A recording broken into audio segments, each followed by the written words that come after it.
Mayor DeGolia. Here. Form. Are there any public comments on an item not on the agenda today? It's limited to items on the agenda.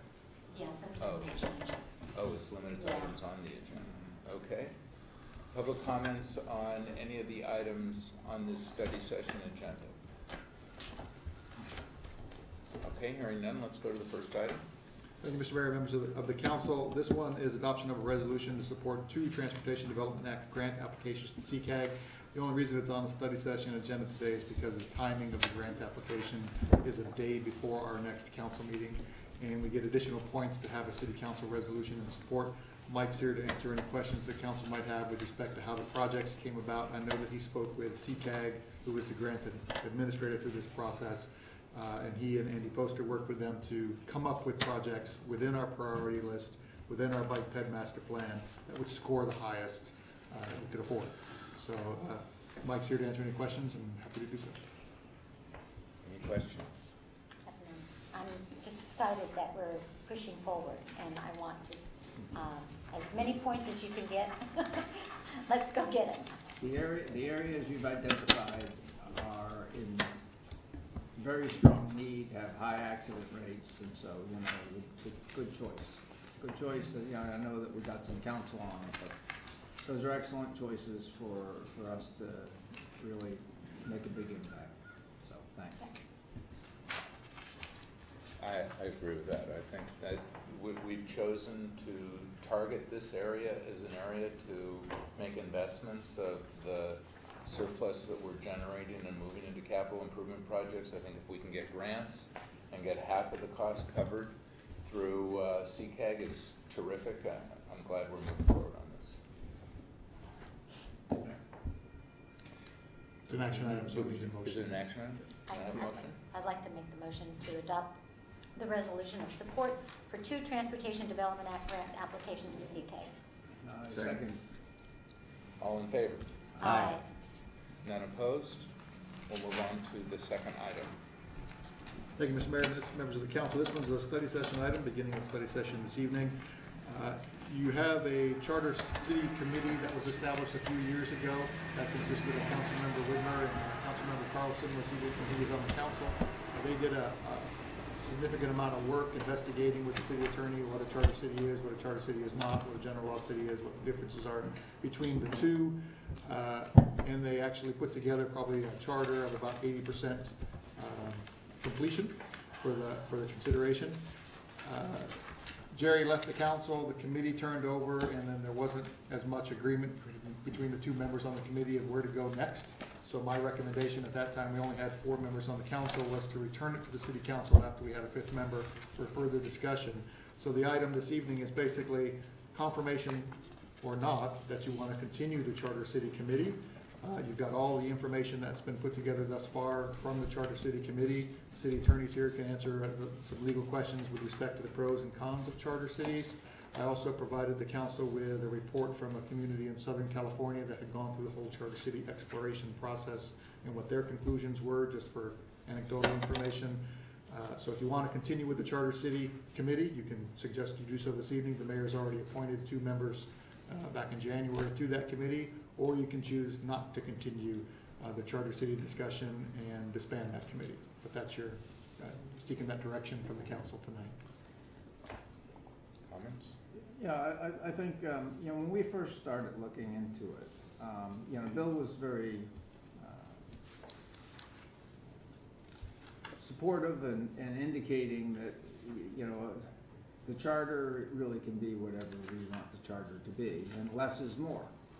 In fact, he showed us some charters for some cities that like had 2 or 3 paragraphs, and some that were very, very intense. But what the charter does is it allows you to, you know, to take advantage, do more competitive bidding, you know, et cetera. It opens up other revenue choices, et cetera. Now, you don't have to take those, and we can exclude some of them. And, you know, approval of the charter, and Bill, correct me if I'm wrong, you know, there's a lot of public input that goes into it. Even, you know, even from where Jerry and I were, there, you know, there would have to be discussion with the council, then public meetings, several public meetings, and then there would have to be approval of the council to put it on a ballot, and then approval And then if you wanted to do something further, then there would be, you know, or amend it, you'd have to, again, like you'd have to do any taxes or anything like that, you'd have to bring those back to the public. So, yeah, I don't see, for me,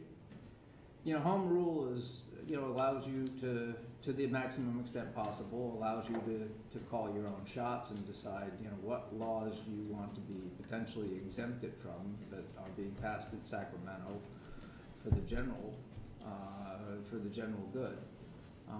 And so having that flexibility and having that capability, for me, is something that I would think would be attractive to us, and a lot of the towns around here are charter cities. I don't know, Bill, if you want to add anything or correct anything I said? That's about right. Lou?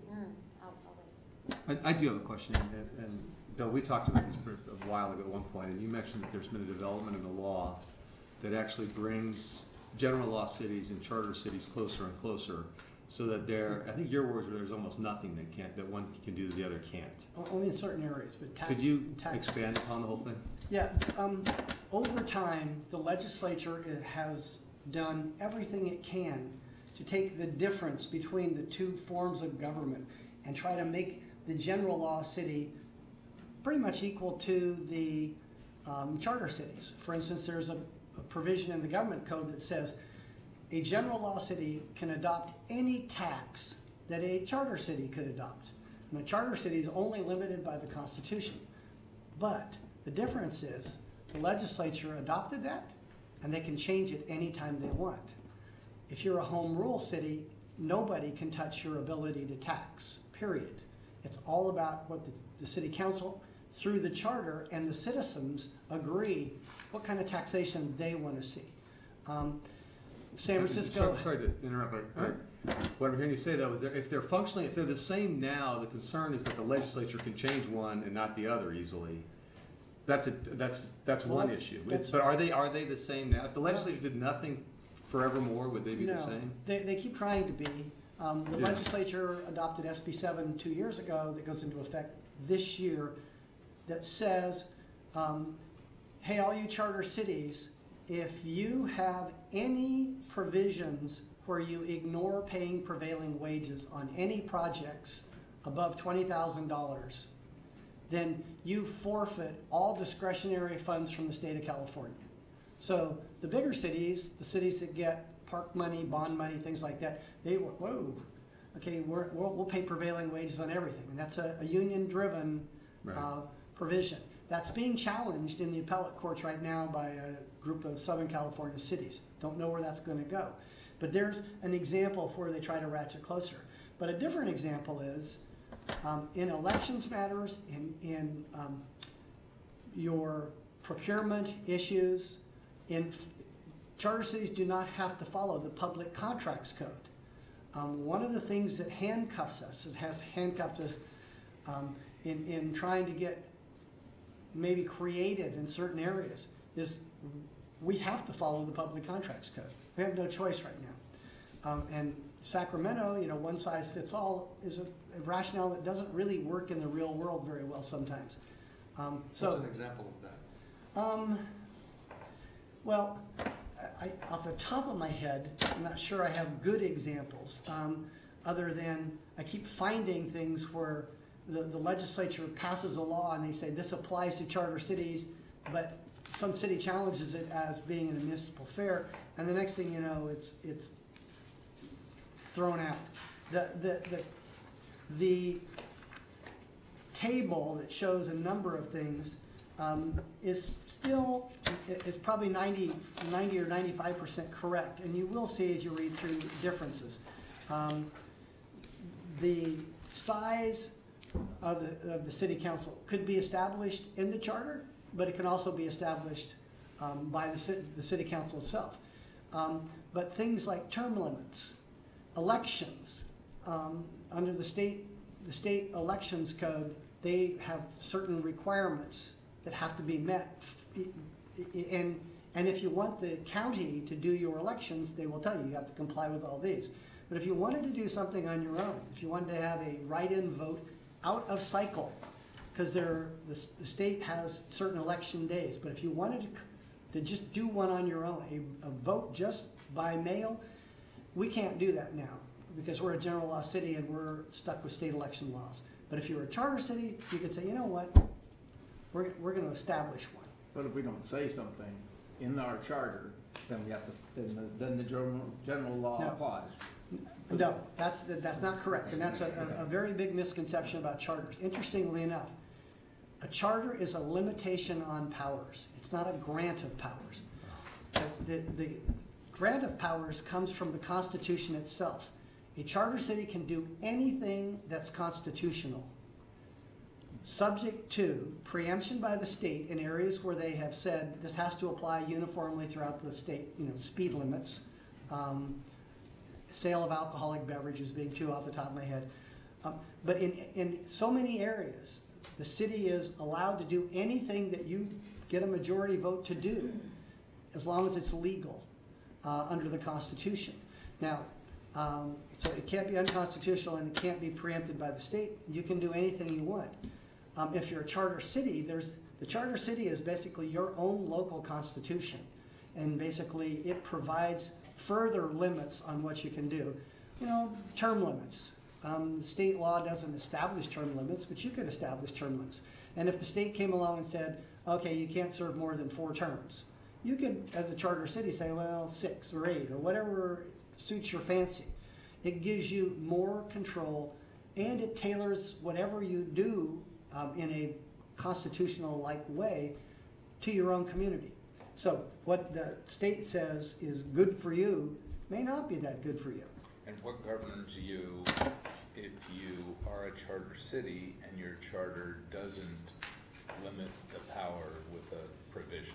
The Constitution and the state preemption, that's all it And what covers. governs you if you're a general law city is the code that relates You to... can only, at that point in time, you can only do what the legislature says you can do. It's the opposite. But for instance, let me see if I can explain how that works in the real world. So if you're a charter city and you want to create an elections procedure that's different than the state, you can do it, because the Constitution says you have the power to do anything that's not preempted by the state, and there's court cases that say election laws for local elections, they're up to you. If you turn that around, and the one point I wanted to make is, remember, the charter is a limitation on powers. So if you didn't want to change the elections code, and into the future you wanted to make sure that nobody else did, you could put a provision that says, when it comes to elections, and by the way, I know cities that have done this, for elections, we will follow the elections code unless we seek a vote of the public first. So you could change that. And by the way, you can change the charter by a vote the same way. But that's really stating the same thing. Otherwise, the state tells you what you can do with elections, and even though they say that you can adopt any tax that a charter city can as a general law city, then it says with some limitations. And there is one limitation that's statutory that's set out, and I didn't do a lot of research to find out if there are any others that... And in terms of the elections code, just on that item, if you're a general law city, then you follow the elections code. Correct. So, I have a comment. I don't know the issues here in great detail. It's a complex area of the law. In my and I don't really want to spend a lot of time theorizing on different issues that don't seem like real issues for us, which I think, like, do we want to do term limits different from whatever? Do we want to set up something else different? There's two items that seem relevant to me. One is the issue regarding prevailing wage, where to the extent that we can engage in a project and not be limited by prevailing wage requirements that the legislature seeks to dictate, I think that is something that I find attractive. That I would like to be able to have more power to determine how we structure our contractual relationships. my understanding is that charter law cities had more flexibility in that area than they have at the moment, and that could get maybe less, or maybe it's completely gone away. But that's one area. The second area is in the area of taxation. Clearly, because Atherton does not have a use tax, so we don't get the benefit of sales tax, because we essentially have one sales taxpayer, which is the bar at the Circus Club. And that seriously limits our ability to manage the services that we need to provide our residents, so we have implemented the parcel tax. And it seems to me that we are going to need to have some form of supplemental tax. We've talked about that, and I know we'll talk about this in great detail as we approach the budget. My understanding is the one tax we can't consider as a general law city is residential transfer tax. I'm not sure about that anymore. After, Well, we should probably know that as we approach the budget this year, because last year that was, the guidance was that we couldn't Yes. look at that as an option. I know that Redwood City, Menlo Park, a number of surrounding cities have that tax. I'm not advocating for it, but I like the ability of the flexibility. So in my mind, those are the two issues that, you know, might be worth the effort to look at the charter city. If the legislature has made it such that we could do that tax, we have more flexibility, and the danger is they could take it away, then that makes it less urgent to me, or less like something we should do the work to implement. We've got plenty of other things on our plate to implement, and I think we're frankly doing a pretty good job on taking those things on, but I don't want to create things that aren't necessary. So, Rick, you know, the key thing is, you know, if you have the committee to continue to develop what a potential charter is, that doesn't mean that that's the charter we go with. It doesn't mean that, you know, the council still has to approve it. They still have to have workshops with the public. There still's got to be a public vote. But if we say we don't want to even have the committee at all, then we're saying that the opportunity to even explore those things or explore a charter is just throw it in the trash. And I think that would be a severe limitation, and we shouldn't. My recommendation is that, you know, we shouldn't limit ourselves on that. I'd like to continue to, you know, work and develop this with other people's input, and get the council then to input and see what the residents want to do as well. But so this is even implementing something, I think, is 12 to 18 months at least downstream if everything went along. So I mean, it's quite some time. But anyway. So I have some comments. You want to? Yeah, if you don't mind, No, just yeah. because I mean, I agree with a lot of what's been said. My view of this is the charter law, or the charter for a town like Atherton, would be a tool to address a problem or a concern or an issue that we see, like the tax issue you raised, Rick. But it seems to me like we've got the cart before the horse a little bit, where we're developing the tool before we're trying to figure out what problem it is we're addressing, or what are we trying to solve for, is sort of my thought at this point.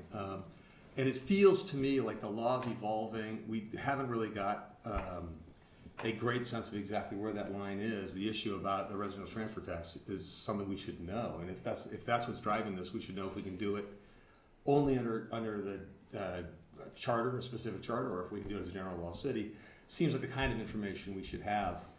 So I'm sort of agnostic, but it feels to me like we should first figure out why we want to do it before we do it. So there's going to be an awful lot of assumptions that go into a charter. We're going to address a lot of issues that will play out a lot of different ways. But that was one of the things that the council, the committee was looking into. Yeah. Is why we want to do it. Define. So, Sorry. can other people take that? Yeah, thank you.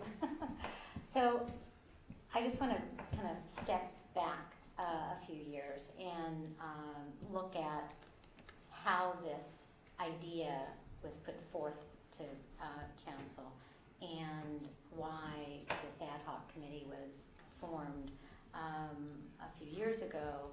And my understanding, my experience, and you can go back in the record, is really because of the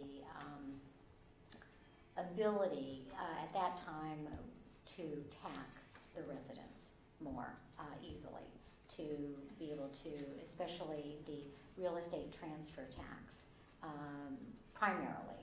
And then I just, it's the council acknowledged that a ad hoc committee would be formed to bring back to council the pros and the cons, and somehow that direction got expanded into creating a general law, general charter city template that was presented to us.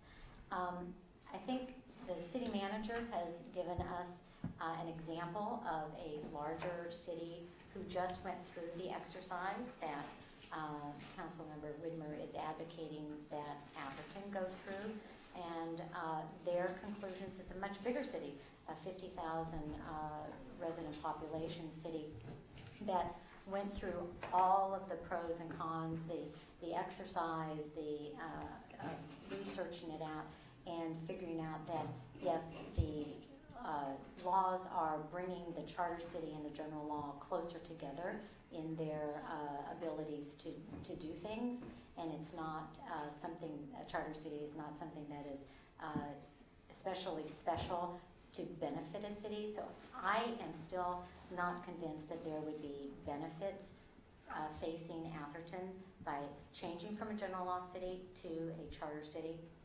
unless there is a specific reason, as Councilmember Lumpers indicated, that we are targeting, that we cannot achieve the solution by being a general law city. Out of 482 cities in the state of California, there are only 121 charter cities. 361 cities are general law cities, so the vast majority of cities in the state of California are general law cities, just like we are. We've been a general law city since our inception. That one of the protections, I guess, that I hear from our council is that by being a charter city, that we are protected from the state taking funds away from us. I am not aware that we receive a lot of state funds for redevelopment, for plan development, for things like that. So we're not at risk for the state taking funds from us that we would need protection from.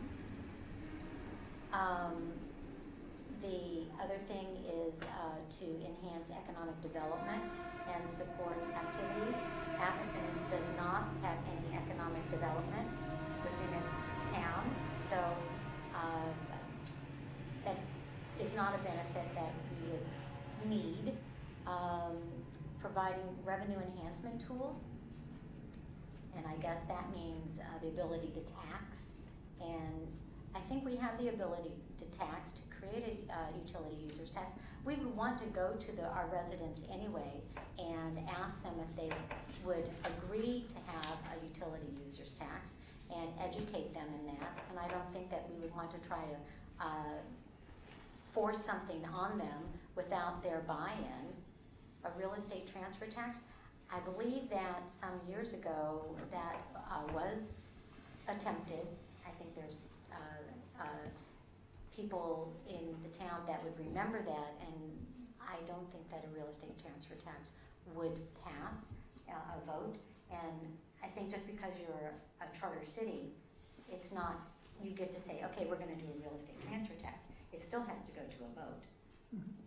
All the taxes go. Yeah, so it would all have to, but I guess there's a percentage, majority versus 2/3 majority or something that may make it easier. I don't see the benefit. Yeah, okay, well, so then It's the same, what I don't know, Rick's question was a good one. And I just looked at the chart, and in the chart it says a charter city can do a real estate property tax, transfer tax. it doesn't show that as the same under the general law city side. I haven't researched why that is, but there may be some problem with Prop 13 or Well, Prop 16. The information 216, whatever it that is. was given to us, from, what was this town? So the Lamoureux. Yeah, so they summarized after going through the whole exercise that it was just not advantageous for them to go forward with trying to become a charter city. And the only thing that was, according to the, let's see, what was it here, that they realized that,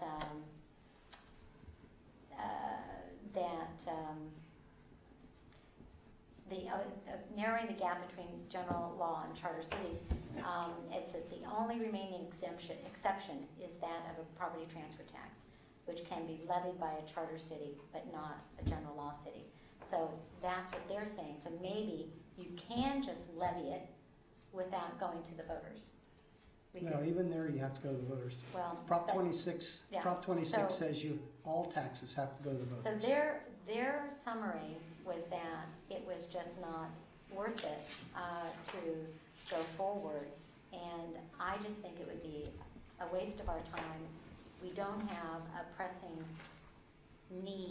reason to do it, and I think there are other areas for our council and our staff and our city attorney to work on rather than this. And I have a feeling that our city attorney is favorable to change to a charter city. In fact, because he has worked at charter cities, and we've talked about that. But I just, so I don't think you're coming from a neutral position on this. Oh, you know? let me make it clear. Yeah. I really don't care. Okay. I really don't care. Okay. I just, having come from that side of town, understand the benefits. For instance, the Public Contracts Code keeps us from doing a design build on the Civic Center. We cannot. It's prohibited. Now, if we were a charter city, in fact, when I spoke to today, the city of Vista, they have $100 million of projects that they got through before the prevailing wage provision was changed. But more importantly, with just using design build, they saved millions of dollars because they cut out the contractor in the middle. The designer was an architect / contractor, and they went through that we can't do. No, I understand. But in our town center task force committee, in our civic center advisory committee, and all the discussions that have gone on about that for the last 3 or 4 years, we have determined that that's not the way we were going to go anyway as design build, Well, because we and we want to have, so that's not applicable to us at this time. Elizabeth, I Yeah. get that totally, and I'm not arguing that that would be something good. But it does go back to Mike's question. This process takes a minimum of a year. Yeah, oh, sure. And so if you wanted a tool, if you came to me today and said, hey, give us a way to do this, I'm hamstrung by the only way we can do anything is by what the legislature has already said you can do. So if that is a tool that you then would want, I'll look at you and say, great, a year and a half from now, we'll probably know whether you can have that tool in your bag or not. That's the only drawback. There's no real downside to being a charter city, even if there's a difference, other than going through the process and getting a charter that everybody's happy with. And I understand that. No. I just didn't, so since I've been quiet and been run over by a train, I've been with the rail committee, so I'm a little railed out. So with that being said, the old saying, if it's not broke, do we need to fix it? And with all the other issues we've got going parallel to this, we are looking towards the benefit assessment district, the utility user tax, or in that general direction. And so I completely understand if we had commercial, and I broke down every one of these and said, geez, benefit to Atherton, no benefit. If we were a bigger city, Redwood City, Menlo Park, where we're doing bids all the time, I could definitely see some swaying towards a charter city saying, gosh, we could benefit. We don't have projects going in all different directions. We do have a project coincidentally on the table at this point, but I don't see the benefits in the long run related to Atherton. And I definitely, the whole issue with parcel tax, changing something like that and adding that component, I don't see an issue related to our elections unless somebody's gonna tell me something I don't know or haven't heard. So I don't see the benefit to us today to say that I'm interested with all these other avenues that we're exploring to go ahead and say, I'm not interested in taxing Atherton residents any more than they already get taxed. So let's put that one right out there. And by creative ways of saying that we have some issues that were coming up, we're still coming into the fact that we've actually started creating a little bit more of a positive balance. So we're looking more into projects. That's fine, but now we're looking at another avenue to change the structure that we have. And yes, the property transfer tax happens to be the glowing thing. Historically, that's been the reason why. We have other avenues, and we have to kind of calm down and clear those avenues versus changing the structure here, limiting what we have. We're just this little city that's just all residential, and we don't have the money to do $100 million projects per se, and the benefits of that to Atherton. So, we're having a rough time doing a channel project. So that's a $2 million project. So we're gonna have to budget wisely and do it in a manner that is constructively beneficial to the town, this little town that could, in a manner, and not look like we're the big city. We're the little city, and the structure that we have has been working for us. And frankly, the state gives a structure that we can follow. And we don't have to argue about that structure because we understand it, we're in it. So, that's kind of my 2 bits. I guess, Bill, if I could ask Councilmember Whitmer, what I'm hearing is that really taxes are sort of the place where there's a bright line. There may be a difference between the two. Is there anywhere else in your mind, and you've been working on this for a while, where you think it's a real issue that a charter would provide benefits, specific, Well, not if you sort of go the through- abstract? If you go through the table, there were a number of items where, when we looked at other cities where they've done some things, tried to put restrictions on encroachments, or, for example, I think Bill brought up that environmental studies or environmental impacts. Jerry felt that there might have been something that we could maybe apply to the rail. The bottom line was it's a self-rule, and it allows us the flexibility that we don't have today. And the key thing at that time we were looking at was the procurement, the flexibility in procurement, and the potential for taxing. But we also talked about possibly changing the way we would do our elections. We all have talked about over the past years. Mail-in votes, 100% not mail-in votes this way, but online elections and things like that. So it just gave you a little bit more flexibility, and that's why Jerry and I both were interested. And as far as the investment, I understand we're all very busy, but the investment would be, our investment, 2 people's investment. And Bill, we met with Bill periodically, and so I don't really see that, at least until it came back to be an agenda item on the council, that it was I think the city manager has put a lot of effort into this so far. the city manager wasn't Many involved in hours. it. And city attorney, the city attorney, a lot. And let's be real, I do live in the real world. You will not hurt my feelings if you take this away and don't go forward with it. You have other things that you But can I focus on. I would be remiss to say, that there are, as I sit here, I'm just chuckling because we have a general plan, and the general plan says, here's the rules for our planning department going forward. Those rules don't apply to charter cities. Little things pop up in little places. And Carrie, I agree with you. The little tiny town, there's very little that right now will jump up and be important. It's just one of those things where if you've got the time, the energy, and people that are willing to do it, it's not a bad thing. In the long run, it might be a good thing, but at the same time, I'm not in favor of doing all the work. Quite frankly, we've already done a lot of work. And so if there's no benefit perceived by the council, then you shouldn't go forward. So given the discussion that everybody's had, I keep coming back to your first comment, Mike, which is we should focus on what the problem is that this might be able to fix.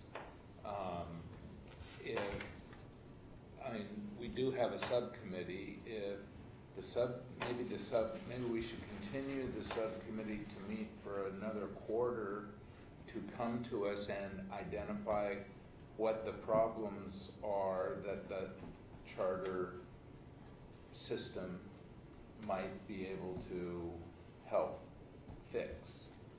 Would they be able to do that without doing all the research and everything that La Mirada did? I mean, I don't know. because, yeah, I mean, I don't see that there's so you're gonna send this ad hoc committee to find a problem and bring it back to us.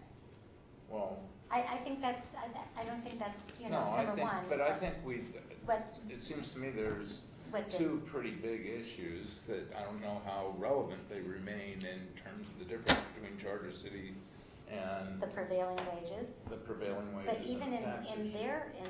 their analysis, it says growing trend on the courts and legislature to expand the applicability of prevailing wages to charter cities, just like in So that's general what I'm law. saying, maybe The there's case- not I much mean, difference. The there's case they not- were talking about So- was actually ruled in favor of cities. And so the legislature So came back this and said, document said, this is a 2010 yeah, so this is document. an old document that, Yes. and what we were reviewing from La Mirada was 2013, 2014. There's I no mean- doubt the legislature in the last few years has done everything they could think of to take away home rule from charter cities. And I don't deny that. Yeah. Right now, the only, if there was an interest, if the city council was interested in a real estate transfer tax, the only way I can tell you that I know it's legal is if you're a charter city. So, And, Yeah. but that, Yeah. but, So but I am that's a not- very, that's a and very, that was the only reason why this whole topic ever came up, was, right? That's the only reason why a council member brought it up, was that's the only, to tax, create but I a think real what Bill's estate. saying is that the answer's not clear the anymore. only, is what he's it's, listed as it saying. is, it So is I still. think it's a moot point. And That's you the know only why? issue, that's the We've been only dealing issue with I this. didn't think really mattered to me. There are other things in terms of personnel things and things like that that are better in a charter city, but But we have such a small little city, it's I- not that They're not big of a relevant deal. to us. They're not a relevant lot to of them us. aren't relevant to you, that's Yeah, true. and so, But I will also, and I'm not arguing one way or the other, all I'm saying is Rick's second point was prevailing wages. That is not a dead issue. It won't be a dead issue for another 3 or 4 years while it gets to the California Supreme Court. And I'm sure they will decide it, because it is, at the heart of it is whether or not home rule, it means that municipal affairs are really up to the cities, and that the legislature can't go through the back door and start taking those away from us. so how does that apply to us? I mean, Robert, how much prevailing wage contracts, I mean, how are we impacted adversely? In fact, I know for a fact that many of my residents want, to make sure that we are paying living wages to all of our, workers and, maintenance people, et cetera, et cetera, et cetera. Prevailing wages, living wages, how is that defined? How does those cross, and what impact does that have on us right now? Well, usually, when it's paying your employees, it's based off of what's in the region, how everybody else gets paid. No, it's things based like on that. union wages Right, but in prevailing the, wage has to do with projects, with public works projects, meaning there's a certain set of it's a wage scale that you have to pay, public projects a certain wage. You can't, it's to eliminate from having to pay for projects where someone can just completely underbid, and you're not paying based off of, you're not bypassing a union. So, the Does it best. dictate union shops? Yeah, almost, and let me tell you how it works. A real example here. Every year, we do the street overlay project. Right now, we have got to pay prevailing wages, so you're going to get union shops come in and bid that job. If you were a charter city and chose not to pay prevailing wages on that job, non-union companies would, could probably come in, and my experience has been, they're about 40% cheaper than union companies. So you would potentially save that money, but I can't say that we would want to do that, because you might then get somebody that's a I see the city substandard manager contractor. going, you know. And we also receive county, state, and other dollars for those projects, gas tax, Measure A, Measure M, such monies, and a lot of them have Require. strings that require. Some of them do. So again, it doesn't, it's But not gas tax isn't relevant. one of those that has- I mean, and we're not Redwood City where we're paving, you know. Well, it sounds like it would be relevant if we chose to do a real estate transfer tax. I mean, I agree with what Carrie said. Right. But we haven't really examined this, but my impression is real estate transfer tax would be a less tax on people. But your focus, Real estate Well, transfer tax would be- right now you're paying first of a all, tax that you wouldn't be paying unless you transferred your property. Yeah. but what market right now is saving Atherton? What's that? What market right now is saving Atherton in itself is the property transfers What did that HDL were just tell occurring. us yesterday? So what happens when we say to those people, maybe even one or two of them, you know, we're now gonna start charging, you know, property transfer tax at 0.5%, yada, yada. Now these people are gonna say, gosh, maybe I won't sell my home, or maybe, you know, I won't do improvements, or, I mean, it definitely will be a Yes. variable. There's nothing- It happens in the city of San, It's just- so the only city that has a property transfer tax in San Mateo County is the city of San Mateo. Hey, but I thought everybody else has this tax. No, no, no, no, no, no, no, no. not everybody. Well, Ooh. Redwood There's a City, county- Woodside. Just a question, a factual question, I think would be helpful for me on this would be, relating to taxes. What taxes can we not impose?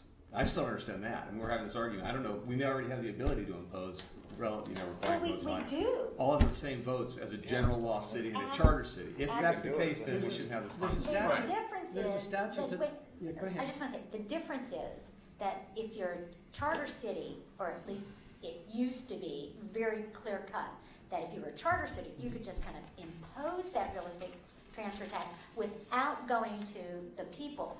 And if we Nobody's want to gonna do do that that. I don't think now, that's legal. Yeah. but if you No, wanna that's do it not now, you true. have, well, that was the implication, or that it would be a smaller margin of No, no, voting. it's not a smaller margin.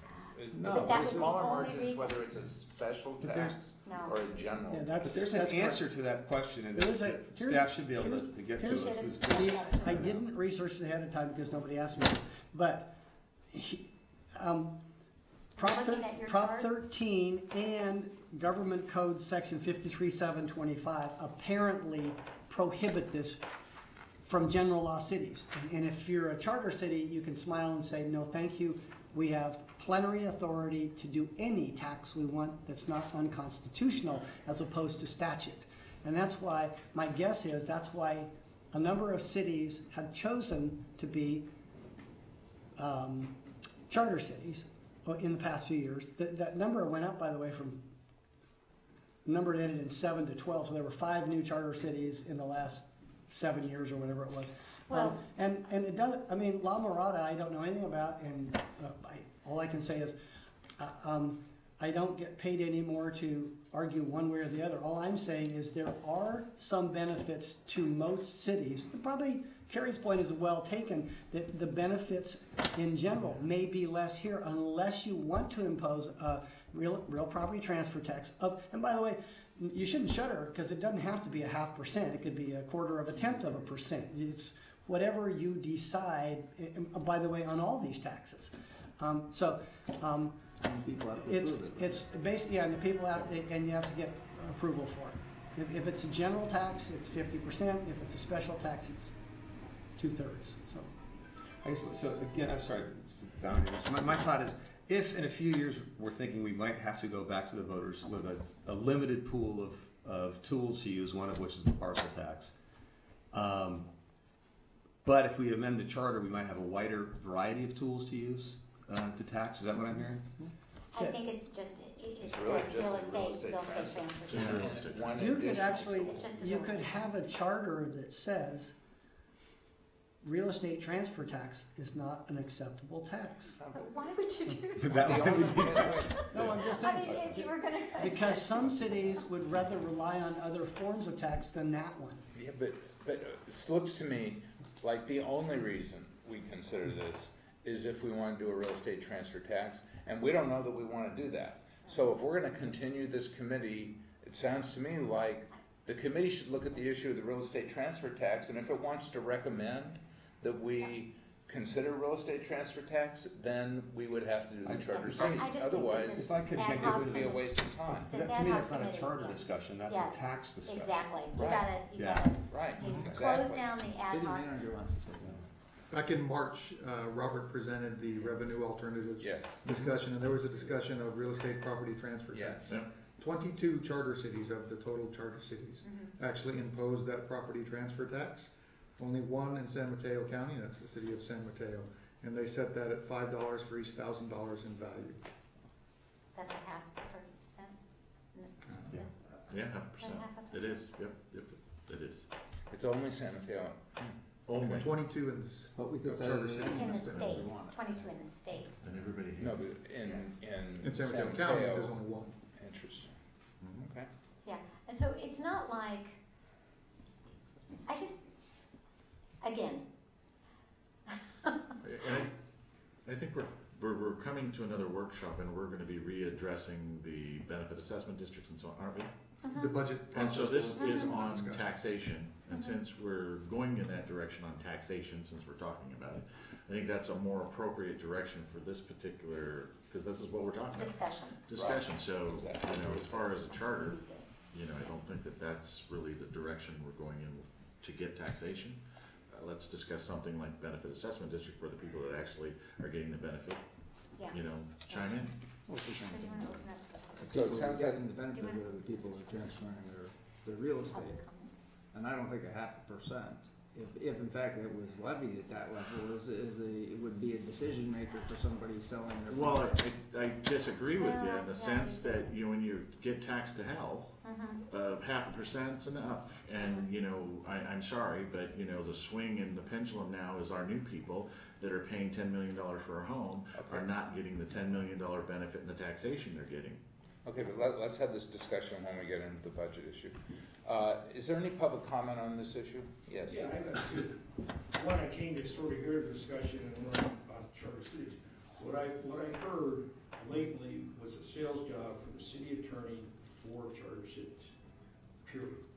Secondly, I think what you have here is a solution in search of a problem. As Mike had alluded, so does Mike. As you know, I'm a straight shooter. So who are you?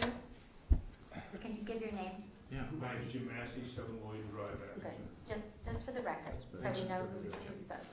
I Okay. was on TV here yesterday, so. So you think you're famous now? Now That's- you're- now you're You're on TV again today. Now you're good. Well, it seems to me we should defer the charter city discussion until we've had the tax discussion. That's really the principal issue. And let's see what comes out of the tax discussion, and we can then go forward with this if Could I we make a decide. public comment? Of course you can. Okay, Jack, give your name. Jack and address. Graham, 197 Fair Oaks Lane, Atherton. Thank you. I've lived in Atherton for 49 years. And I've gone through many parcel tax fights because we don't have enough money. I've been on committees that want to do things that can't get done because there's not enough money in the budget. I've seen the Civic Center project brought up and die at least 3 times before now because there was no money. Atherton is the richest zip code in the country. And I think much of Atherton doesn't look like the richest city in the country, except for some of the multi-million-dollar homes. Our town facilities, including this chamber here, I think is a disgrace to the richest town in the country. I think many of our streets are a disgrace. My own street, Fair Oaks Lane, has been covered over 3 or 4 times since I've lived here, each time raising the level of it and making it very dangerous to walk on the street. But whenever we bring up the subject and try to get something done, there's no money. I complain about traffic on Fair Oaks Lane, and people complain about traffic on other cities. And 3 or 4 years ago, we had a traffic study, we had a traffic policy, and according to traffic policy, we had a study of Fair Oaks Lane traffic, and came to the decision, based on a poll of the residents, that we wanted to hire a consultant to make a more detailed, comprehensive study. That was passed by the council by a majority of vote and put in the budget. The next year was a recession, so that came out of the budget because there was no money. What else here? I think we have about 150 homes a year that sell in Atherton, and the latest Atherton selling price is $4 million a piece. That's $600 million a year of revenue that could be taxed at some percentage. And I think that percentage would be negligible to most of the wealthy homeowners in town. What's a half of 1% of a $10 million home where somebody can afford a $10 million home? I thought the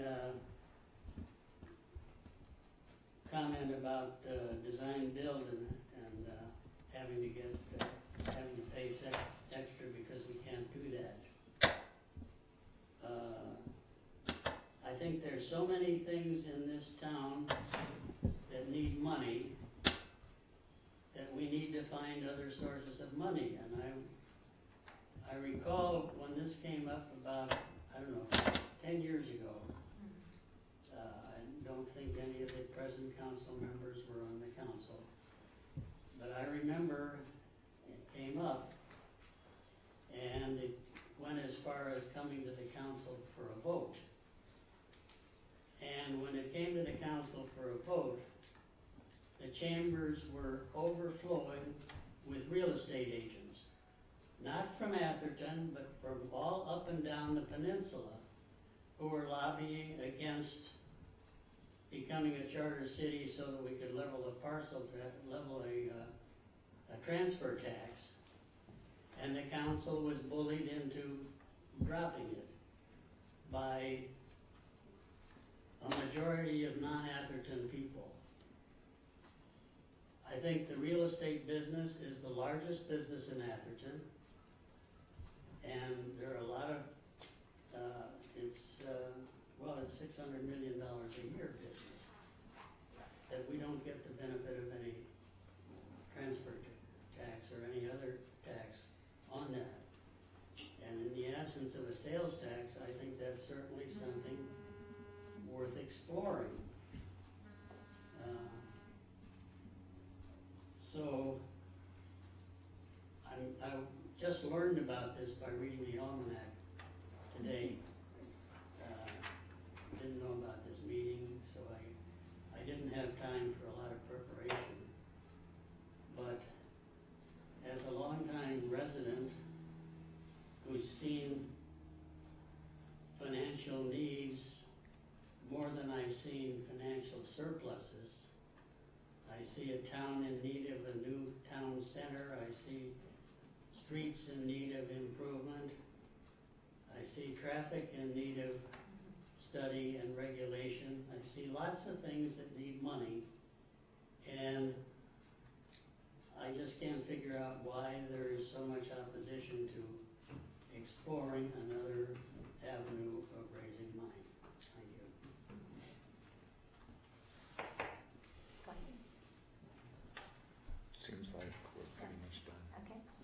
So that, if I could just summarize, the direction is to, as we go through the budget process, look again at revenue alternatives, bring those back up to benefit assessment district and things like that, as well as investigating the realities and possibilities of a real property transfer tax. And then following that discussion, the council will revisit the charter city discussion. Okay? But at this time, we're just Committee's on hiatus. It's in hiatus. disbanding the committee. Well, it's not disbanding, we've got liaisons that have been appointed, but it's in hiatus. Hiatus until Not gonna after. meet, it's Okay. We're a in non-functional hibernation. committee. If I could just on that point of exactly what they're looking at, I'd like to have a look, not just at a real estate transfer tax, but if there are other taxes that are possible for Yeah. a charter city that are not possible for a general law city, I'd like to have that be really, transparent as part of that discussion. Sure. Okay, let's move on to the next issue, which is a significant issue.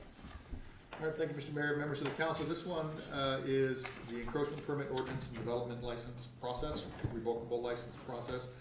I specifically did not include the draft ordinance in the packet at this time, as I wanted to get feedback from the council as the process and philosophy of revocable licenses from the council before spending a whole lot more time on that ordinance drafting. The city attorney's office has done a great job putting one together that supplants our current one, basically brings everything forward in our current ordinance and then adds to it the revocable license process.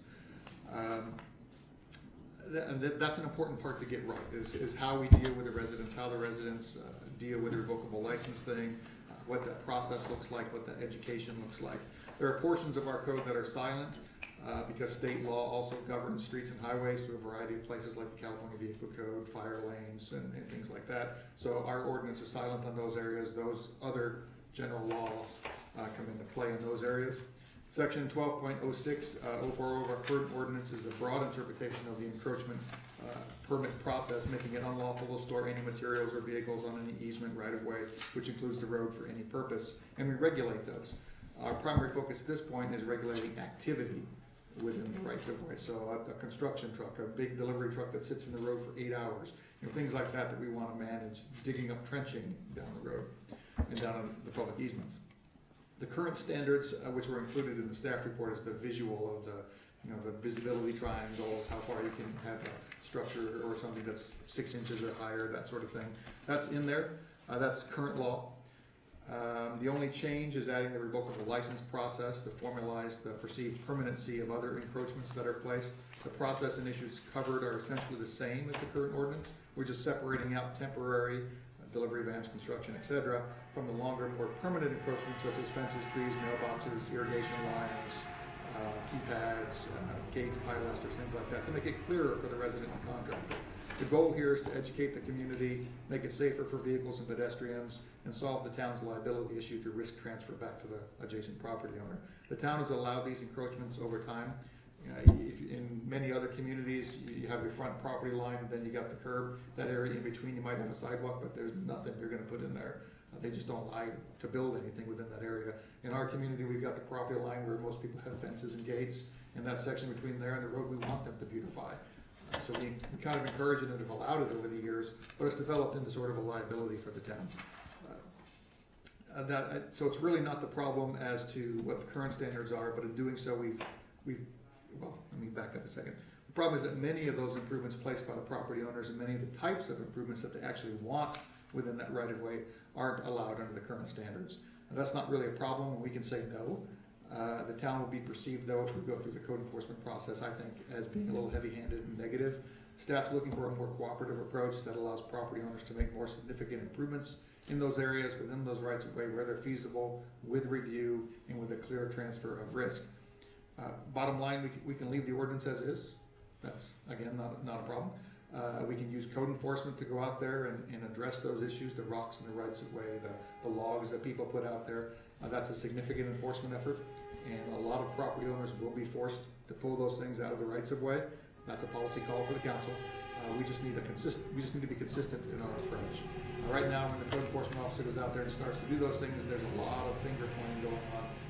Why are you coming after me? Well, with the plain-faced code enforcement, or what about them? What about them? What about them?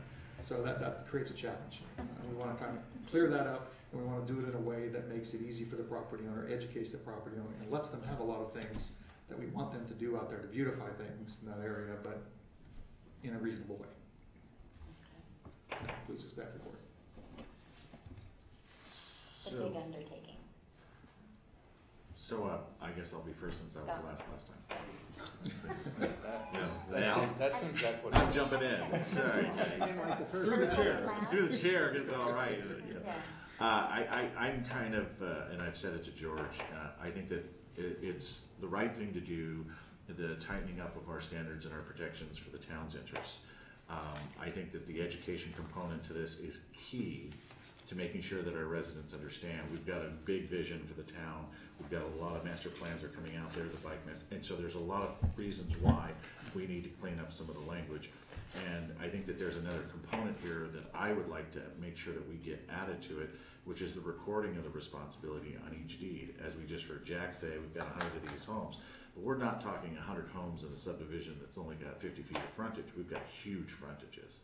And when we have the turnover in property, it's nice to let property owners know, hey, you've invested here, but by the way, you know, part of that investment is this is part of your responsibility as well. And it's just something, I mean, I've heard over 30 years in listening to people on transfers of property, well, it wasn't on my deed, I read my deed. Well, great, we want you to read your deed, and thank you, we do want you to know that this is something that it is your responsibility. And that tree, thank you for, it's your tree now, and you know, we'd like you to make sure that you maintain it. It helps us to divert some of our costs that we just heard Jack say in the 100 years that he's been here, that there are a lot of costs as the city keeps going. And now we've got to make sure that some of these costs that we're accruing now get diverted into the property owners that are getting the benefits of having the nice, beautiful frontages, but yet we, in a great manner, staff did an excellent job at identifying our corner intersections, making these intersections, I mean, it's gonna be an issue that Mike's gonna have to deal with on the transportation committee, is that we have to increase our visibility because our people need to see more around these corners. And even though the law is there and says that these corners have to have this is going to be a component that's going to be key with the traffic flow increasing in our towns. Our intersections, our foliage is growing over in our intersections, and our visibility to see the pedestrians or the bike riders or the cars is starting to get eliminated. So again, it's a key component, and education is going to be another key factor because we're going to have a lot of this. And we may have to channel in the directions that we're doing our bike master plan and starting the education process heavily in those areas and saying, hey, versus trying to do it throughout the entire town at one point. Sure, a blanket approach, you know, and letting everybody know, but the enforcement approach is really going to be where we're going to start to do our improvements. So staff did an excellent job, and George and legal counsel, you know, great job. We just got to, you know, work our ways in changing the way we're doing things, how we do business. So, it's my 2 bits. Nice. Thanks for letting me go first. Anytime. Do you feel better now? I do actually, yeah. That burden off my shoulders. Now I can sit here and listen to everybody else. Well, did I say everything for everybody? I agree with everything you said. No, that's great. No, go ahead. Mike. No, jump in, I just. No, I just think that this is way overdue, but it is a big process. It's a big task that we are undertaking. We've talked about it. We've understood that we've had, you know, issues with encroaching landscaping, encroaching hardscape, and where pedestrians and bikes need to walk. Landscaping, overgrowing, I mean, and the corners, right? Yeah. So I'm wondering if our Watkins and El Camino up here has this, because I try to look around and it is a vertical. Or Ashfield. Or that's what I meant, Ashfield, that's what I meant, yeah, Ashfield, just down here. You can't see around, so, I mean, with this biped master plan, it's a perfect first step in these areas. These are what we're going to be working on, and it gives us the reason, the rationale to address the issues that are facing us here. Education of the residents is key, critical process, and not heavy-handed. The complaint-based code enforcement thing, it's, you know, it's hard, to manage, but that's the way it's always been, you know. Everything's okay unless a neighbor complains. And if the neighbor starts complaining and then you go out, well then maybe you're gonna say, well, what about him? I'm gonna complain about him. And it just is, it's not equal playing field. It's just not. So I think you guys have done a great job in laying it all out and attempting to make it so that it's a reasonable, rational approach and fair to everybody. So I think you did a great job. Maybe what we want to do is look at our corners, like the bike ped things, and then our corner intersections as the next, you know, level of this has got to be fixed because it's a true danger for cars. Well, I have a couple questions. So on the corner, since they've come up a couple times, right now, the fences pretty much come to the property line, right?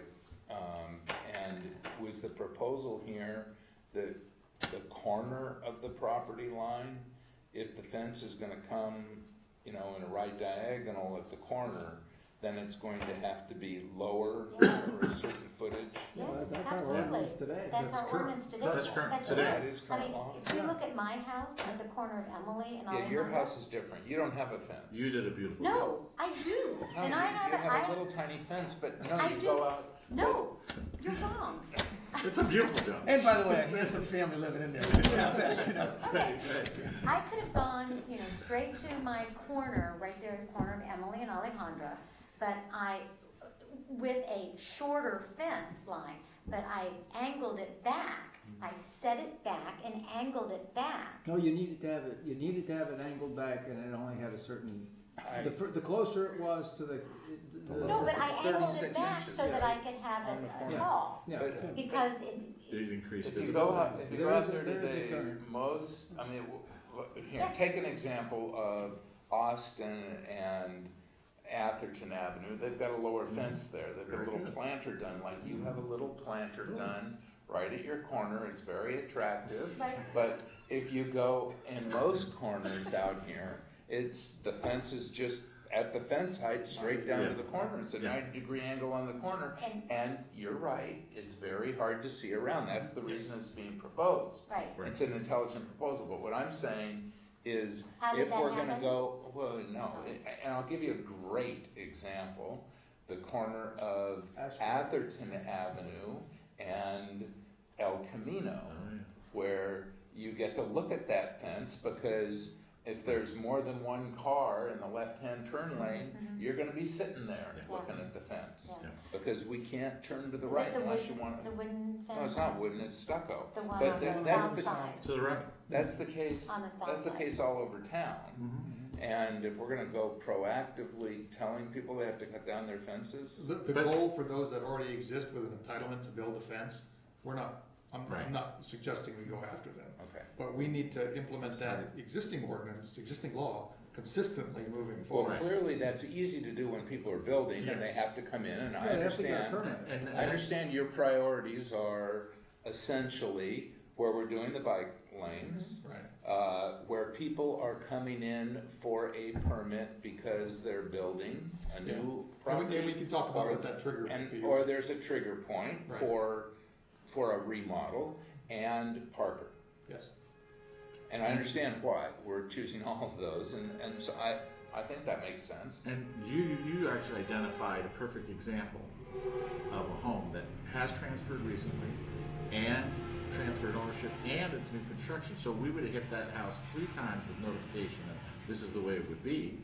And so But- therefore, that's why I say even with the deed comments, it's Right. hammer, hammer, hammer. So if we were actually out there saying we're enforcing something, we would say, in the 12 months since you purchased this property, you've been told 3 times that this is what our requirement would be, hence it would have been easy to enforce. And frankly, I would feel pretty good about being the city saying, I'm giving you 3 notifications to have this done right. And so you didn't do it right, so take it down and redo it. Well, Simple. we can I If think it's the city within- council Not the should, grandfather clause. the city Right. council should have some examples, and that's, if, One if you had to have a of the- bad example to look at, that's a really good one. It's a good bet. But one of the things that you can do is you can look at if somebody has a long-standing fence, I mean, buyer beware, but, you know, if nobody told them, you know, then they become a bona fide purchaser, and you don't really, but the way around that is a lot of cities have an amortization period, you know, and I can't tell you what it is because everybody's is different. But you could say, if there's somebody that is a safety concern, you got a year. If you have somebody that's not a safety concern as much, then maybe you have 5 years. And then all these other trigger points to go along. Where you have a problem is if you find one that's a true safety issue. And that one's probably pretty close to being a safety problem at a very busy intersection. And if you allow them to maintain a dangerous condition, you're sort of courting liability on your own part. But you also have opened up a good door, because you just said, if in fact an owner has inherited, they just purchased, technically, you've actually just given them the grounds. We've given you the foundation that you can actually go to your contractor that did the work without being compliant with the code. They would then subsequently divert the liability not to them, to their contractor. Then I don't care when you bought it, you did it, hence they're gonna have to pay for it. The property owner is exactly the one that needed to be protected. That actually occurred up on Atherton Avenue. There was a property owner who did some recent development. Don't remember what the address was, but it was close to the Alameda. And when they finished their project, they had landscaping. They built their landscaping all the way out along both sides of their driveway. Their plans that they submitted to the town didn't show that. But when the contractor did the work, that's what the homeowner wanted. So their plans were approved in compliance with our current law, but the actual development didn't. So code enforcement building had to go back out there, tell them what was needed, what was required. They pulled it back to the 6 feet, and now they're in compliance. But it's exactly that process. And I just want to be careful that we don't say that situation at El Camino and Atherton Avenue is a current safety hazard. Why use the word close? Yeah, because you can pull forward to the white line once you have that track. Yes, and you see. can. Yeah. Yes, you can. It's difficult for a bicyclist or a pedestrian to get by that corner. On that side. On that They have side to go of to the the other street. side of the. And Atherton that's Avenue. why, I mean, because you can't see. But that's not gonna change. No, Right. not really. Well, so I have a couple questions. I understand there's some areas that you're looking for guidance Yes. on. And one is the priorities. So I guess actually this isn't a question, it's a comment. And one of the areas where you would prioritize compliance is properties with active code enforcement. Yes. I just want to clarify, I don't think that should include garbage container complaint code enforcement. Oh, Since Did a few of those. That's a common code enforcement, and it doesn't seem like a reason why somebody should be forced to comply with the priority group. They may be there for another reason.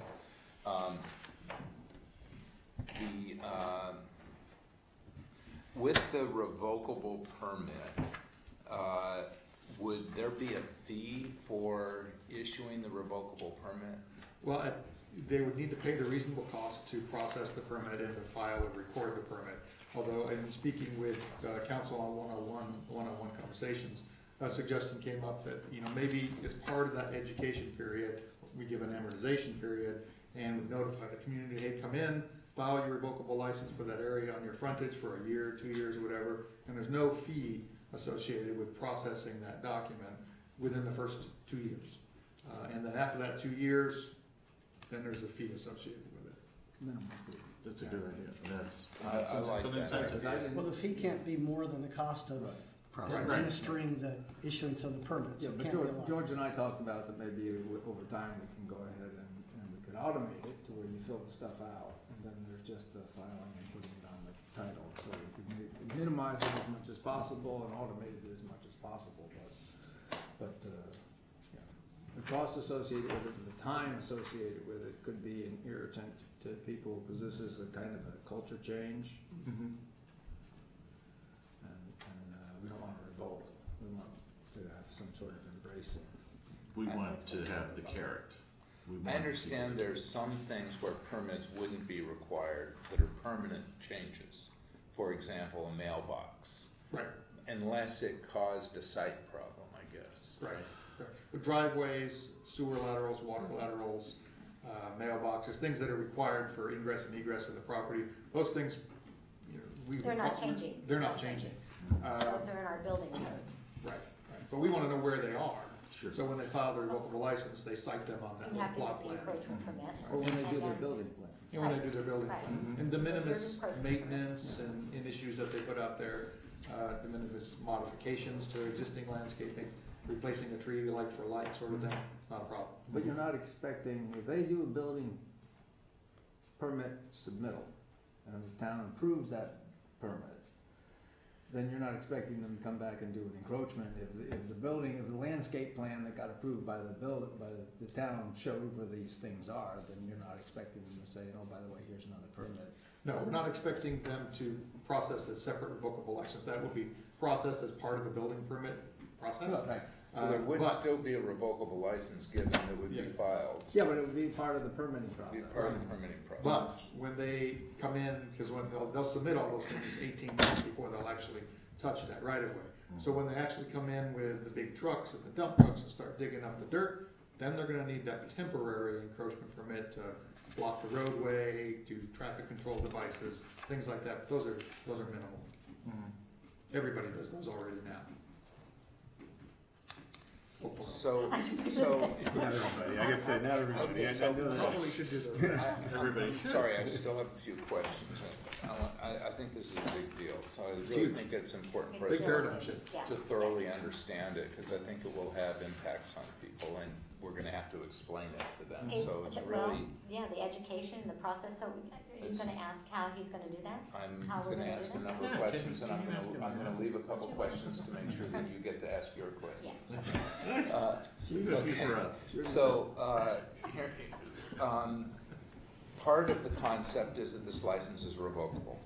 And when that license is revoked, it can be revoked because the town needs to do something in the right-of-way that impacts the permanent improvement that was subject to the revocable license.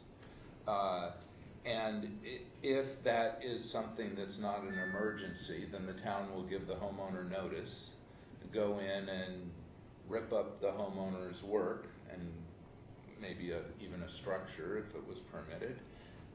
Will the town replace that when the town is done with its work? Homeowner cost. Yeah, it says here that they. No, I'm just being very, very clear about it. So, will the homeowner, am I right in understanding that the town gives the homeowner notice, we need to come in and put in this underground cable line?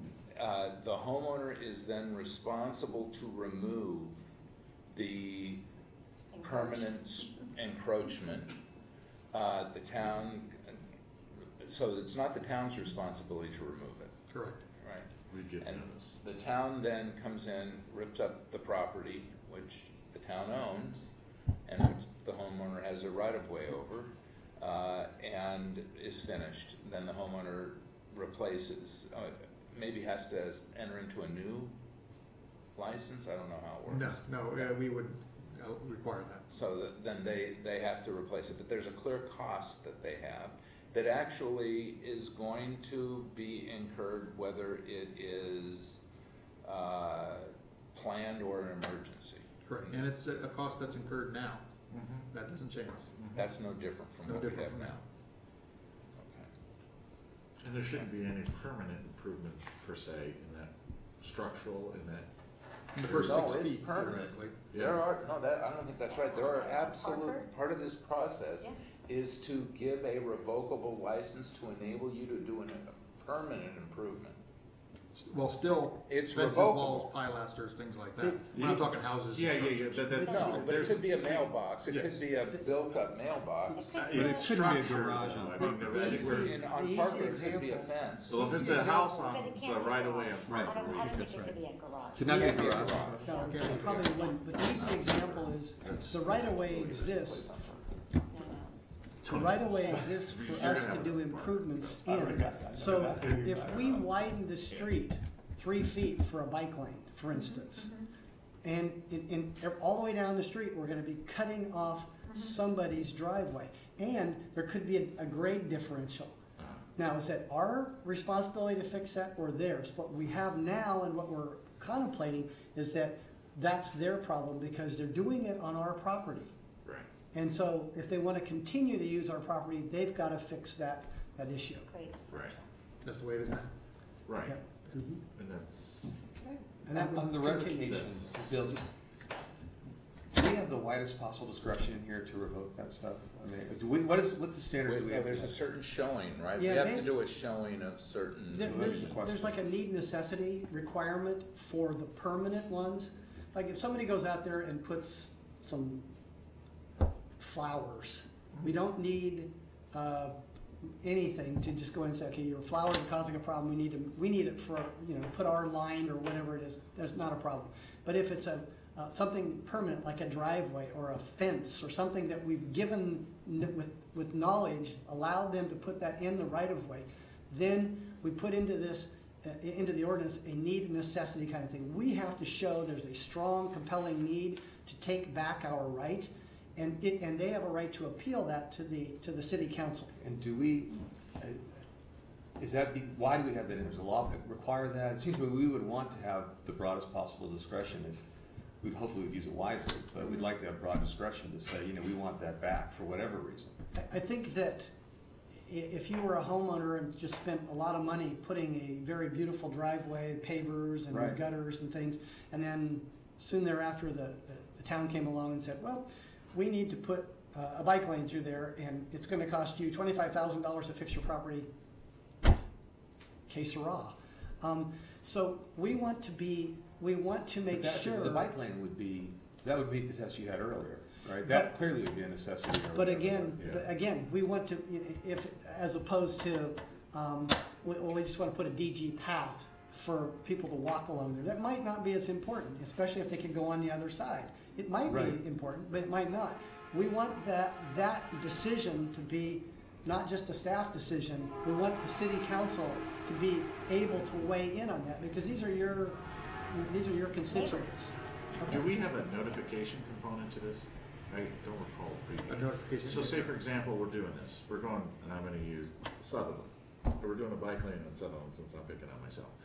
And we're saying your beautiful paver driveway is in our encroachment. Do we actually have a notification saying, hey, we're going to be doing a bike lane, expanding, the project starts on X date, you can either remove it to your line here? Is that component in this? Yes, that's part of the notification of this process. And one of the things this will force the town to do, force staff to do, when a homeowner comes in on Atherton Avenue and says, this is my building project, I'm gonna be doing this in the rights of way, it will force our staff to say, well, wait a minute, this area of town, we have an underground utility coming in approximately here, maybe 2 years, maybe 3 years, don't know. We've got a bike path, you're on a master bike ped lane, so your improvement, you would probably be best if you put it back here and don't put anything of critical importance to you in this particular section. Also, it's gonna force the staff to say, we're putting in bike lanes here, and we may be putting in an underground cable. We better do it at the same time. But at the same time, staff should be informing them of the right-of-way period, irrelevant to the fact if we're improving it or not. Really? Because, Yeah. absolutely, Yeah. it's boom, here, by the Really? way. Yeah. The real don't do construction issue that actually was sort of real in a different neighborhood than Atherton Ave that we pick on a lot because it's so wide and has such a big right of way, but there was a drainage swale that was put alongside of a street. And in a neighborhood right near it, they discovered they wanted to put a water line or a sewer line under the street. And when they put that in, they discovered there were all kinds of pipes that were crossing that weren't where they were supposed to be. Now, if we had discovered those water lines in our right-of-way. You know, maybe they're 3 feet down. If we were gonna come put a drainage pipe along, we might wanna go to them and say, look, we're gonna put our drainage pipe here, and on this day, we're gonna come through, and we're gonna cut your line and put that pipe through there, and you better have your plumber ready to go so that you don't lose, you know, your continuity of service. Those are the kind of things where you'll have these necessity things. It's really important to put that drainage pipe in, and because water flows downhill only, you've got to keep it going that way. And if it runs into a water line or an underground electric line, something like that, something's got to move. And they should be moving it if it's in our right of way, not us. A reasonable time to So correct. one more question. It says, staff is also working on an in lieu fee process whereby property owners within designated pedestrian and bicycle routes will be required to pay toward those rights-of-way improvements within their frontage. So does that mean that where we're putting a class 2 bike lane along Middlefield, that we would expect the property owners over whose right-of-way that, I guess it doesn't really apply to a class 2 because class 2 is just painted on the street, but it would apply to a class 1. If a class 1 were to come down Atherton Avenue, we would expect the property owner over whose property that bike lane is going to pay for the cost of the bike lane? It's Is that not what their that means? property, it's our right of way. It's our right of way. We own the right to use the top of that property and below the surface. Okay, but this sounds like we're charging them to put the bike lane on the. Georgia and I talked about Yeah, that was a our conversation, property. yeah. That was a conversation as part of the bike ped master plan in terms of how to fund some of those improvements, and communities do in lieu type fees. And as Councilmember Whitmer's noting, when we talked about it, you know, the conversation was, well, you know, there's gonna be complaints that adjacent property owners paying for a bike lane in front of their house that everybody gets to use. And it's on public Fair. property. That's on public property, But doesn't fair. they're not paying for it. Well, that's what They're this- paying a development impact fee of sorts for that Right. frontage in front of their lot. And the idea was a trigger ordinance, of course. You know, they're gonna do a $1 million improvement on their property, they should improve the rights of way pursuant to how it's supposed to be improved with a bike lane if it got a bike lane, DG path if it has a DG path, whatever the town requires for that particular section of right of way. And, you know, this is done in many communities to fund those sorts of improvements. Sidewalks are a good example of that. Right, Menlo Park is doing that. Yeah, so in our conversation, we talked about how some property owners might feel that's a little inequitable. So then it harkens back to the development impact fee that every property owner pays in town as part of their building permit that goes into a fund to improve the town's bicycle pedestrian ways throughout town. Everybody's paying a certain amount, whether it's a flat fee or it's a percentage valuation-based kind of fee. Don't know, hasn't been thought That's been- that yeah, through yet, that's- but that's, But that makes it Yeah, fair, but- because if somebody yeah. who has like a flag lot, they do 10 feet, and the guy next to him has 50 feet. Right, And, yeah. and they, you know, so when we talked about it, we just thought on a fairness thing, anybody who's doing, we had said during the bike ped discussion, new construction, they're doing all this, and the thought was, hey, during that time as they're developing their frontage, they would make sure that there was setbacks and things like that. But You see then this when with George and I sidewalks. talked about it, Right, was that we would have it associated with any new construction, and if we want to set a dollar value on remodeling, then that would be part of the permit fee, and it'd be siphoned off, kind of like what we do with the computer usage. yeah, technology fee. So, but you're envisioning then it would be just sections of a new bike lane? No, not improved, You know, not improved, we would decide when we do the when to do project. it? Oh, And we would Yeah. draw But- from the fund to help fund. Yeah, but those. we build a fund. oh, to build. Build It would the build fund. We fund would build to pay a fund for from it. development, there'd be an additional Yeah. fee to development permitting. Yeah. Only of a certain size and, you know, so if you're doing a small bathroom addition or replacing your ceiling fan or electrical, No. and you're supposed to come in and get your permit, you're not paying for the bike ped lane. But if you're, you know, building a new house or I don't like $1 that. million in valuation, I don't, then I you do. don't So, like that. I don't agree with you, I don't- actually. I don't agree with you. What, So, what, Are we having this discussion now about Well, this that's what right was here? written in No, here. it's written in here. This is the reason I brought it up is I think if we're putting a bike path in front of a property on our property, on the right of way, the homeowner's going to feel like their property's being taken to some degree because they experience that property as what they plant. It's part of their landscaping, and most people consider it part of their property, even though it's not legally part of their property.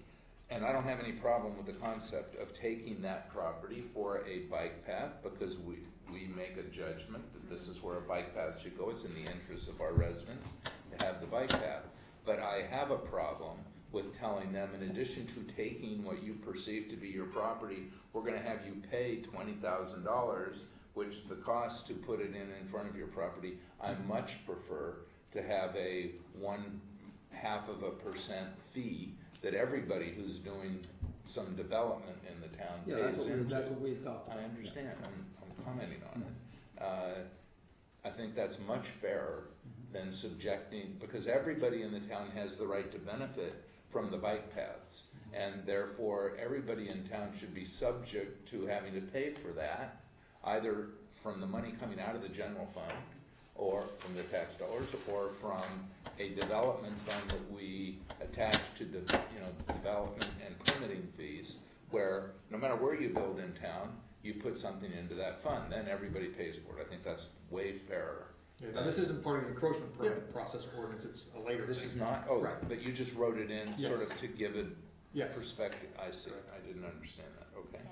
Oh, I didn't know. I thought it was gonna be I part think of that- it. I think that- No, yeah, it can't be, It's because separate. that's a separate fee issue. Yeah, but I think we ought to walk away from the word taking. We're not taking anything, we already have it. Yeah. We're just saying that we're adding clarity to what you own. You may not understand this, but But it's. He said there's that's the reality and perception. there's Yeah, perception. right, oh, Well, right. that's where the And that's- educational component comes in, and I'd like to ask my question now. Please, I Okay. hope you will. Well, the woman who lives in a beautiful home, yes. With a nice corner lot. That's for a lot, but I Great for the cutoff. am in way compliance with my corner fences and setbacks. Education. So it's not clear in this, how we are going to launch this education process and how, over what period of time, how many times we're gonna go out, are we gonna hold public meetings to talk about it, to, maybe in connection with the bike master plan, rollout that we have. These are gonna be our, first phases and things. All wonderful ideas. Oh, good, okay. Wonderful idea. We have a very robust electronic notification, Yes. website, and newsletters, the Athertonian. So we're gonna use all of those sources, of course. Yeah. And this is an ordinance, so it's gotta go through the normal Second ordinance two readings. adoption process. Now, you can modify that process, you can make it as long as you want, you can send it to another committee to gather more additional public input, you can host public meetings, any of those things. So feedback from the council is important on that too. I would suggest we also take it to neighborhood watch meetings and things like Yes, that. yeah, I would like to form an ad hoc outreach committee for this specific thing, just because I think we really need to do some serious public outreach and education. And Yeah, and I think that D component's another the key D word. component, yeah. And just making sure that that component is there. I mean, we've got to hit at every opportunity to educate, and that's a clear way when you get property rights. Look, here it is. We've had an issue related to a tree on Selby Lane, Right. fell over, blah, blah. Whose tree was it?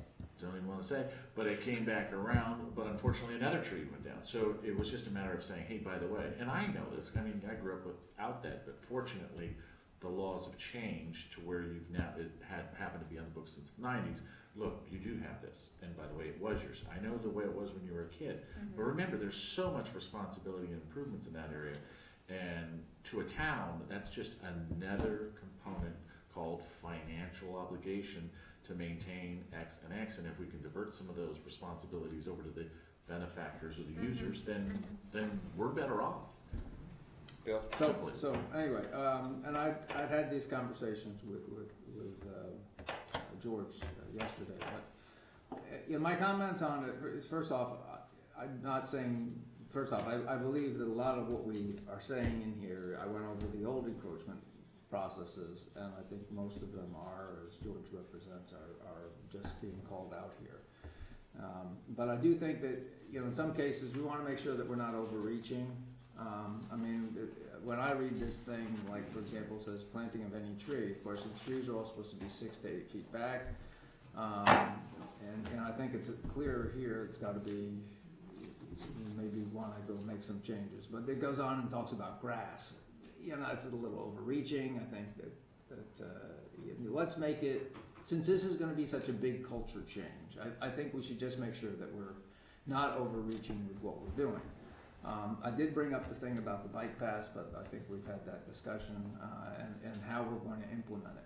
But I'd like to go ahead and make sure that the list that we have, you know, really what's included or what's not included, you know, the not included needs to be as broad as possible and not really take back. I know we have the keypad issue, but I've driven around town and I don't have a keypad, by the way, but many people do, and up and down Atherton Ave, and they're all, you know, within 2 or 3 feet of so that's like 8 feet off of the pavement.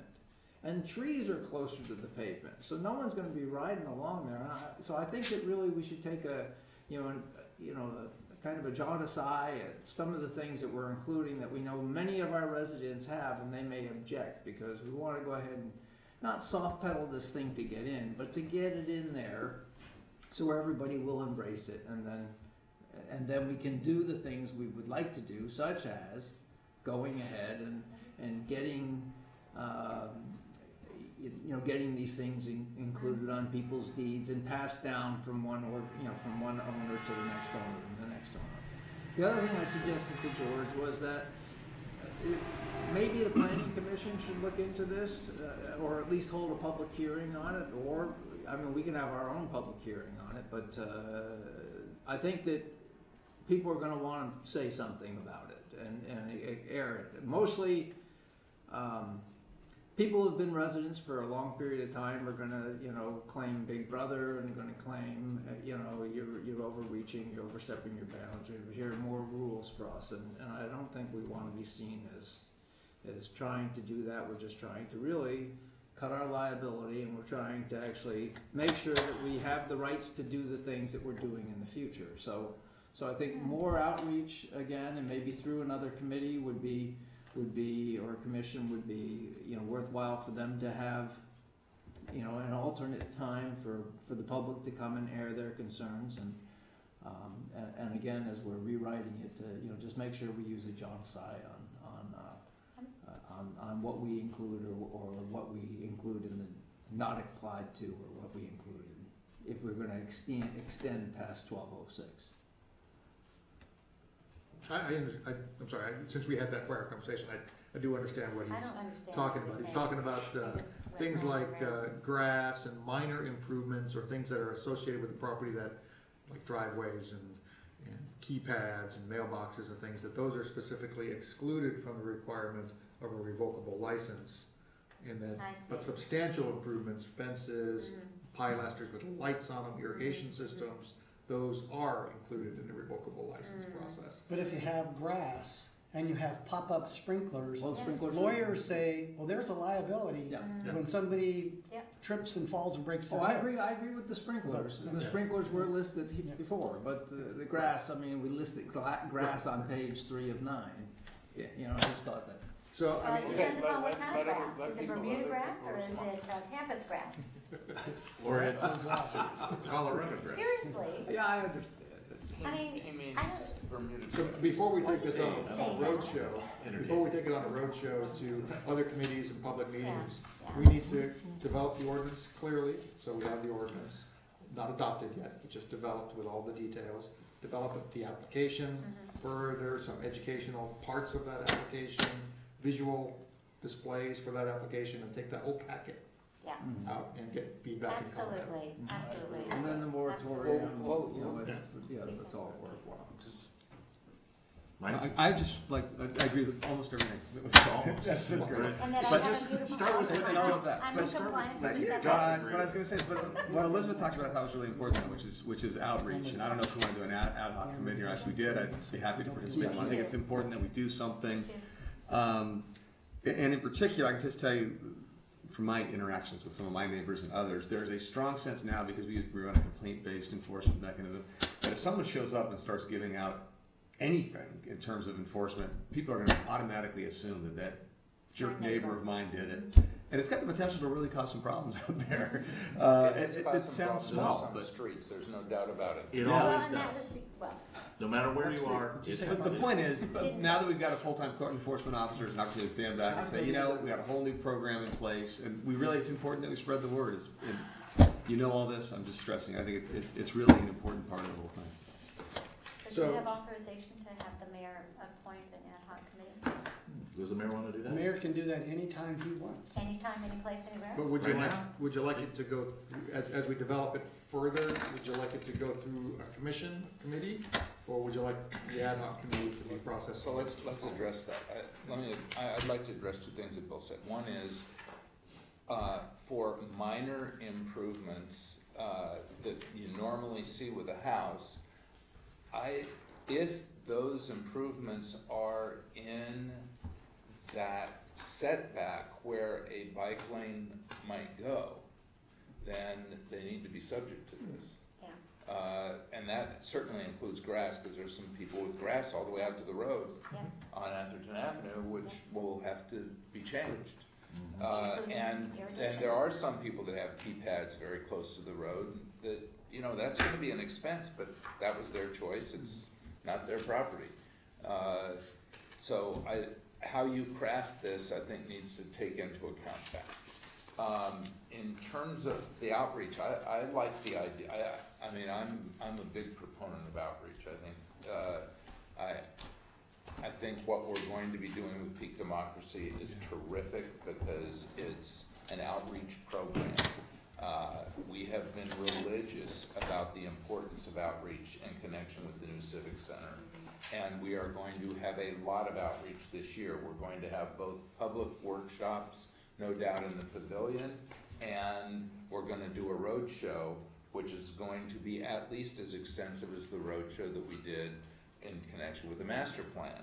I agree, this is a big deal, and I think outreach would be wise to do. I guess my gut sort of tells me we should do it rather than have another committee do it. It should come from the city council. Maybe we should come to And city council. And maybe we should just focus on a large workshop, instead of kind of doing a roadshow. I'm sensitive to, you know, if we do too much roadshow type stuff, then we're gonna get less participation. And I really don't wanna take away from the Civic Center. Yeah. But I also don't wanna undercut the need to educate on the subject. Well, I think if we were gonna do a large workshop, then you kind of have to schedule 2 or 3 meeting opportunities. to get Mid-July. In. Christmas Eve. True, just note though, we didn't have anyone come to this meeting opportunity. Yeah. Well, this is weird because it's dispersed, so I don't know who would feel this most intensely. It's the people who are currently, or who build their homes in the area. Who would? They don't understand just yet. Yeah. But once, I think Because the one almanac, person came to this meeting this opportunity. young lady. I still count Barbara as a person too. I Barbara, your people. I think she's taking civic notes. Oh, she is. No. Oh, we can put her on the spot. So, we'll see. So we have reporters that are given opportunities, but Yes. So That's anyway, okay. That's so good. I That's a think good that staff's gonna dress this up, talk about it a little Yep. bit more, and then, you know, if the ad hoc committee could meet with staff, And who's in that ad hoc committee? je ne sais pas. Zil? well, I guess I don't know, we'll it's have up to to the mayor. appoint that committee. There we go. Oh, there.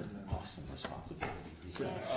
Are there any Yes, other, so Alan. I have one more question on this. Under policy issues on page 8, It said property owner would be notified and educated about the ordinance in advance, be given an opportunity to comply with the ordinance through an amortization period that could be anywhere from 30 days to 6 months. Can you talk a little bit about the amortization period? Maybe that's what Bill was referring to with Yes. the 1 year to 5 year thing. Right, for those permanent things that we feel are safety concerns, well, let me step back. There are a lot of properties in town that have a lot of encroachments in the right of way, some of which the town may have actually permitted via a building permit or some sort of process, others of which we did not. So as we go through our priorities areas, starting with Parker and bike lanes and stuff, we're gonna encounter those along the way. And if we give a hiatus, at first, the first notice is a hiatus of the permit fee, that gives them that first notice, and that gives them a period of time to comply. And once we start code enforcement, we'll give them a longer period of time to bring it into compliance before we actually start formal code enforcement. For those that are safety issues, that amortization period is gonna be much shorter. And it's really gonna depend on the safety issue, 1 year, 6 months, next week. If it's not a safety issue, we can give as much time as we think is appropriate for it. And you're talking about safety, this is only in the priority phase 1 Yes. areas of the bike ped master plan.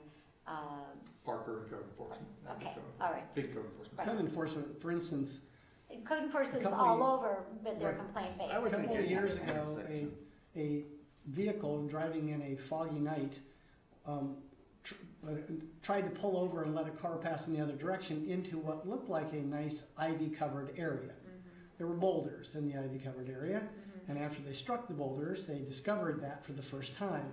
And so code enforcement got involved and went out there and said, excuse me, you have a number of boulders that we believe to be unsafe, and you'll need to move your boulders. And after some discussion, there was some moving back much further from the street, the paved portion of the street, where you would expect, if a kid on a bicycle, a car came too close to them, they might pull off into it. It would be, maybe they might crash into the ivy, but if there's boulders in the ivy, it could be a very serious thing. So there are going to be those things where we have a short period to comply.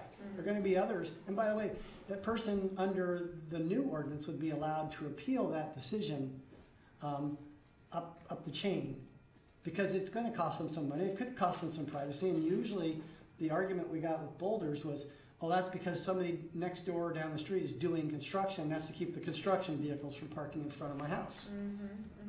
That's simple. But I don't think it should just be bike pedestrian roadways. It should be every intersection. I mean, every intersection is potentially a Oh, yeah, hazard. we did talk about that, Yeah. but the priority is, and that's kind of the catalyst of how we're beginning to implement it, because we can't just go townwide. And it's gonna take a while. We've got to take it by segments. We got baby steps. This gives us the rationale to say, this is what we're doing, and everybody in this area, you're kind of targeted first. And then the corner, the intersections. That would be a priority area after these initial areas. What initial areas? The initial areas being The code enforcement. code enforcement, Parker, and bike ped master path lanes. That's the priority. The second priority would be code enforcement, because it's going to be continuing. That's continuing. And the corners. The corners, right. I think that you have- major corners, I think, or streets that are on the school path. So I think it would be easier to say, we have general education that goes to everybody, because this is coming.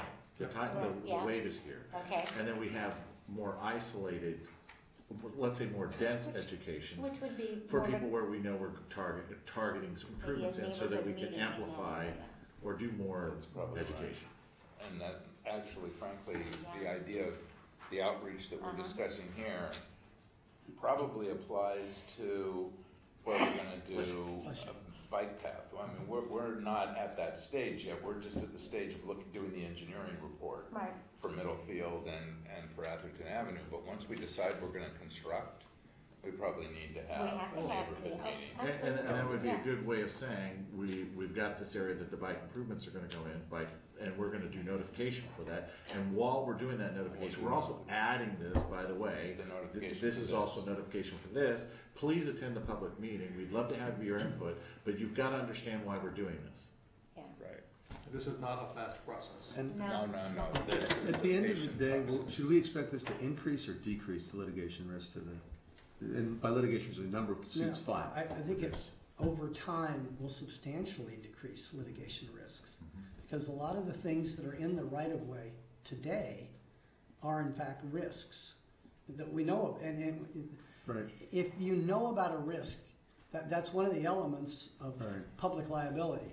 If you don't know about the risk, if you should have known, you're in trouble, but if you don't know about It feels to me like we could get sued by someone who says, why am I having to spend my money, whatever, fixing this thing that I think is my property anyway, the way Rick was starting to articulate, I see this as my Well, property. if people make, Is that, am I being too sensitive? You don't Yeah, believe? I think most of the people that I've gone out and talked to over time, because Yeah. they had problems, most of them totally understood that was, they either say it's the town's property or they know it's the town's right of way. And not every street, I mean, almost every street, we have a little right of way outside the paved area. But interestingly enough, on some streets, over time, it's been paved off center. And so it might be 6 feet on one side and 2 feet on the other. So it's not gonna be exactly the same. And it's one of these things where I'll be the first one to say, if we were gonna put a bike path down a street, I would want somebody knocking on each and every Yes, door, even yes. in the evening hours if necessary, so that everybody understands what we're doing, Exactly. why we're doing it, and to answer any questions. Yes, Right. that's what the neighborhood. And I think that that's what the that's what neighborhood we is. should be doing when we Yeah. do the notification, the Yeah. door hangers, just Yeah. like we Yeah. force the It's a campaign. overlayers when we do concrete or overlays on our streets. By the way, we're coming, this is the area, we want you to come to a public meeting, we're gonna blast you to try to get you to come and give us your Blast you, input. you mean, inform you.